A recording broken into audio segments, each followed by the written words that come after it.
بسم اللہ الرحمن الرحیم۔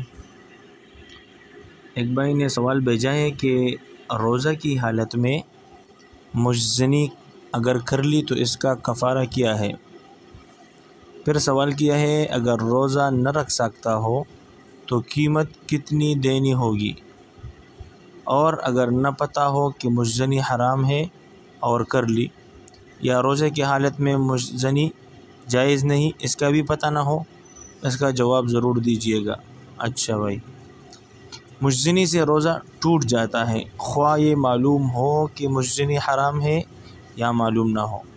اسی طرح اگر یہ بھی معلوم نہ ہو کہ روزہ کی حالت میں مجزنی حرام ہے اور کر لی تو روزہ ٹوٹ جائے گا۔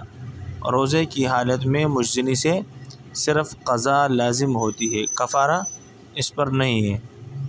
قضا کا یہ مطلب نہیں کہ 60 روزے رکھنا لازم ہے، بلکہ صرف ایک روزہ رکھنا ہے، اور یہ مشکل نہیں۔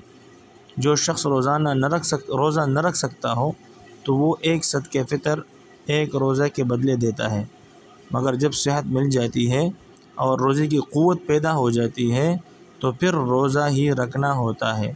البتہ مذکورہ گناہ سرزد ہونے پر صدق دل سے توبہ استغفار لازم ہے۔